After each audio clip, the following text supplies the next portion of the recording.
बिस्मिल्लाहिर्रहमानिर्रहीम। Present perfect tense जो कि हमारा आज का तीसरा टेंस है प्रेजेंट का। पहचान इसकी है जी चुका है, चुकी है, चुके हैं। स्टार्ट हमने किया था प्रेजेंट इंडेफिनिट से, ता है, ती है, ते है। फिर हम कंटिन्यूस पे आए, रहा है, रही है, रहे हैं। अब तीसरी पहचान है चुका है, चुकी है, चुके हैं। स्लैश के साथ एक और लिखा हुआ है, वो है अलिफ है, छोटी ये है, बड़ी ये है। ये क्या है? जैसा कि जुमले हैं, इसमें मैं खाना खा चुका हूँ, मैं खाना खा चुका हूँ, पहचान पता चल गई। लेकिन कभी कभी ऐसा भी होता है कि लफ्ज़ के साथ नून भी पढ़िए, ने जब आ जाता है ना, ने जब ने कहेंगे तो फिर चुका नहीं आ सकता। मैंने खाना खा चुका हूँ, ये जुमला गलत है। तो क्या बनेगा फिर? मैंने खाना खा लिया। बात एक ही है, मैं खाना खा चुका हूँ, मैंने खाना खा लिया है। दोनों की इंग्लिश सेम ही है, एक ही बात है, मुख्तलिफ अंदाज में की गई। वो जो लिया है उसका अलिफ आखिर ये सिला लिया है। किया भी हो सकता है। क्या तुमने काम किया है? तो वो फिर किया की अलिफ है। मैंने किताब पढ़ ली है। मेरा जुमला मैं यही सोच रही थी। हाँ, मैंने किताब पढ़ ली है। मैं किताब पढ़ चुकी हूँ, मैंने किताब पढ़ ली है। वो स्कूल जा चुके हैं, वो स्कूल चले गए। इस तरह भी होता है।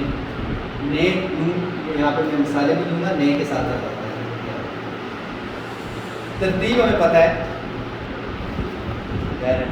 अब तो ये भूलेगी नहीं हमें इंशाल्लाह। Number 1 subject, helping verb, verb और ऑब्जेक्ट।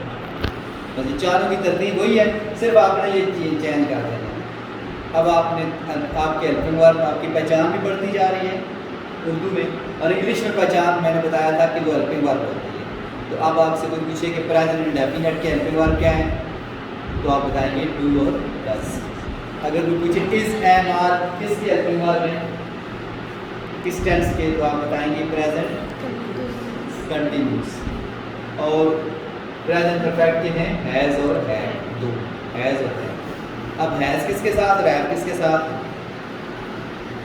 जो आपने थर्ड पर्सन सिंगुलर सीखा हुआ है, याद है, जिनके साथ SCIS लगता था, यहाँ पे उनके साथ हैज़ आएगा। थर्ड पर्सन और सिंगुलर के साथ हैज़। वैसे हम कहते हैं ना अकेले के साथ हैज़। अकेले वाली बात पूरी इसलिए नहीं होती कि वो मैंने पहले बताया था कि दो अकेले ऐसे हैं बंदे, एक आई और एक यू, एक मैं और एक आप, एक मैं और एक आप। ये दो ऐसे बंदे हैं जिनके साथ रूटीन वाले कानून लागू नहीं होते। ये दोनों अकेले हैं और अकेले के साथ डू आता है। प्रेजेंट इंडेफिनिट कंटिन्यूस में गए तो अकेले के साथ इज आता था, लेकिन यू और आई के साथ इज नहीं आता। इसी तरह यहाँ भी अकेले के साथ हैज़, लेकिन यू और आई के साथ हैव। आई भी हैव और यू भी हैव, क्योंकि ये हैं तो अकेले, लेकिन ये थर्ड पर्सन नहीं है, ये फर्स्ट और सेकंड पर्सन है। इनके साथ बाकी किस्म के कानून से अलग कानून होता है। थर्ड पर्सन सिंगुलर यानी ही, शी, और जो बाकी सिंगुलर आएंगे जैसा कि पहले बताया था, नेम किसी का हो, आपका अपना नाम हो, आप खुद हैं तो आपके आई के साथ हैव आएगा, लेकिन आपका नाम है तो उसके साथ हैज़ आएगा। इसी तरह मैं हूँ तो हैव आएगा, लेकिन मेरी अम्मी, मेरे Abu, my father, my brother, इनके साथ हैज़ आएगा और आई के साथ हैव आएगा, क्योंकि वो आप नहीं हो, आपके रिलेटिव है। और वर्ब की यहाँ पे आएगी जी थर्ड फॉर्म का इस्तेमाल। इसमें वर्ब की थर्ड फॉर्म आएगी। यहाँ इस टेंस में थोड़ी सी मुश्किल इसलिए पेश आती है कि बाज़ औक़ात हमें फर्स्ट फॉर्म तो अमूमन आ रही होती है, लेकिन कुछ ऐसे वर्ब होते हैं जिनकी थर्ड फॉर्म हमें नहीं पता होती, तो इसलिए थोड़ी सी आप मुश्किल पेश आती, थोड़ी सी, लेकिन आपको याद कर लेना पड़ेगा कि उसकी थर्ड फॉर्म क्या है, तो आप कर सकें। तो अब फॉर्म भी 3 किस्म की होगी। पहले में फर्स्ट फॉर्म, फिर कंटिन्यूस में फर्स्ट फॉर्म के साथ ING का इजाफा, और अब थर्ड, सेकंड नहीं थर्ड पे आ गए।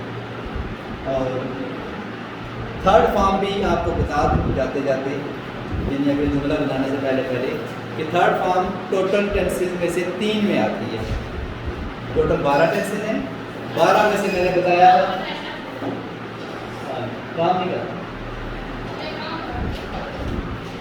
12 में से 6 टेंसेस ऐसे हैं जिसमें ING आता है, 6, और 3 ऐसे हैं जिसमें थर्ड फॉर्म आती है। 9 तो ये हो गए, 6 में ING, सारे कंटिन्यूस वाले, सिंपल कंटिन्यूस भी और परफेक्ट कंटिन्यूस भी, और तीनों परफेक्ट वाले जो हैं उनमें ING, present perfect, past perfect और फ्यूचर परफेक्ट, उनके साथ थर्ड फॉर्म का इस्तेमाल, सॉरी ING नहीं, थर्ड फॉर्म का इस्तेमाल। तो 9 में तो ये हो गए, 6 में ING, 3 में थर्ड फॉर्म। जुमले बनाते हैं कि खातून ने दुकानदार को धोखा दिया है, पता नहीं क्यों दिया, लेकिन दिया उसने, जो जुमला बनाएंगे। अब देखिए इसमें ने लगा, इसलिए चुका नहीं आ सकता था। खातून ने दुकानदार को धोखा दे चुकी है, गैर उर्दू में ये जुमला नहीं बनता। अगर ने ना होता ना, फिर आप चुके के साथ फिर बना सकते। खातून दुकानदार को धोखा दे चुकी है, वो जुमला और ये जुमला दोनों की इंग्लिश है। खातून की इंग्लिश वुमेन, ये सब्जेक्ट है, खातून सब्जेक्ट है, धोखा देना वर्ब है, और दुकानदार ऑब्जेक्ट है, और हेल्पिंग वर्ब जा सकते हैं। खातून लेडी भी हो सकता है। हेल्पिंग वर्ब यहाँ पे आएंगे तो हैज़ या हैज़ अकेले के साथ हैज़। धोखा देना वर्ब है, वर्ब का धोखा देना, धोखा देने की इंग्लिश है चीट भी हो सकती है और डिसीव भी हो सकती है।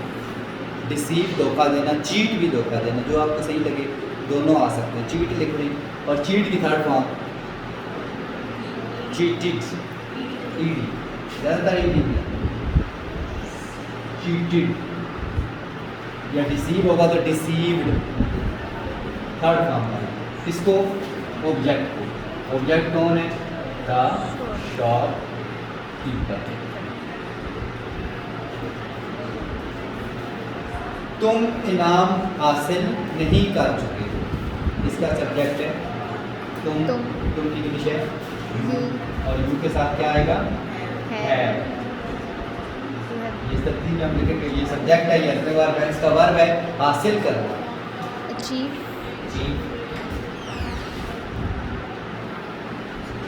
You have not achieve the reward. Achieve भी हासिल करना है, रिसीव भी होता है हासिल करना या वसूल करना, गेट भी होता है गेट हासिल करना। यहाँ पे क्या लगे? जी, यहाँ पे क्या यूज़ करें? जो आपका दिल करे, तीनों सही है। अचीव भी है, गेट भी, लेकिन आसान जो है गेट।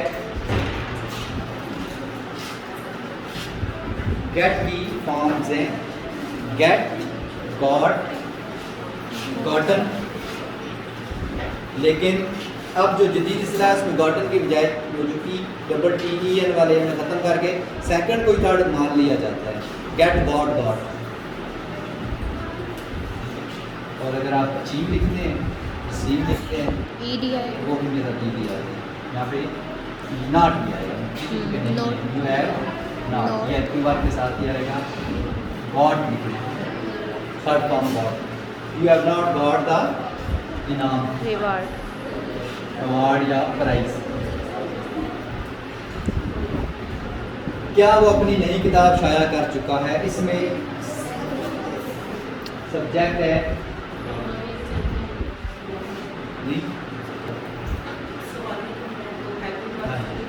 हेल्पिंग वर्ब पहले आ जाएगा, वो है ही, लड़का है ना, ही के साथ आना चाहिए हैज़ या हैज़, तो हैज़ पहले आएगा, ही बाद में, ये तरतीब होना बदल जाएगी, हैज़ इधर आ जाएगा, हेल्पिंग वर्ब यहाँ पे, और सब्जेक्ट इधर चला जाएगा हैज़ ही।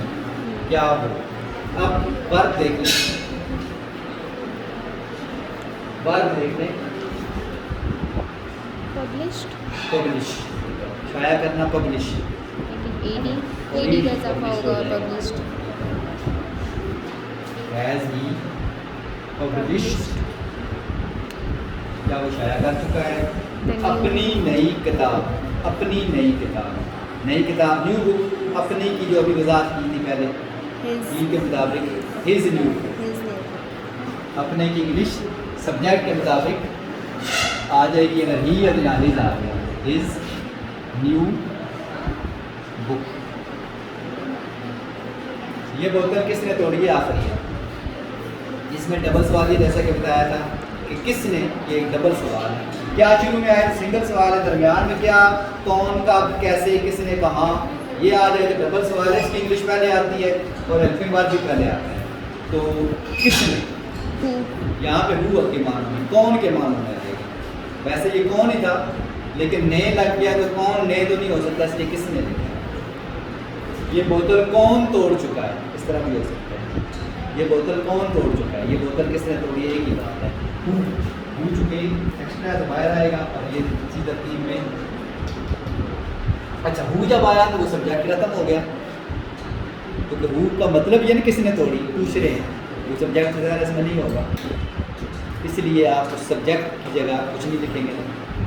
हु हैज़, फिर चूंकि ये सब्जेक्ट यहाँ पे आना था और सब्जेक्ट हु की वजह से ख़त्म हो चुके हैं। वैसे व्हेन, वेयर, वाई जब आए तो सब्जेक्ट भी आता है, why has he, when, have you, इस तरह। लेकिन हु यहाँ पे आप सब्जेक्ट नहीं है, सवाल ही पूछ रहे हैं किसने, सब्जेक्ट के बारे में तो पूछ रहे हैं कौन है वो जिसने बोतल तोड़ी, इसलिए डायरेक्ट आप तोड़ने पे चले जाएंगे। Broken. बोतल तो बाद में, उससे पहले Broken, तोड़ना। broken. सॉरी ठीक है। ब्रोकन, ब्रेक, ब्रेक की थर्ड फॉर्म ब्रोकन ही होती है। Who has Broken. ब्रोकन, किसने तोड़ी है, दिस, ये बोतल, ये बोतल, इसमें ऑब्जेक्ट है ये बोतल, सिर्फ बोतल नहीं, दिस बॉटल, एंड में This boy. This bottle. तो अगर हम तरतीब समझें और आगे के लिए देख रहे हैं सब्जेक्ट क्या है, वर्ब क्या है, हेल्पिंग वर्ब क्या लगाना है और ऑब्जेक्ट क्या है, तो इंशाल्लाह कोई मुश्किल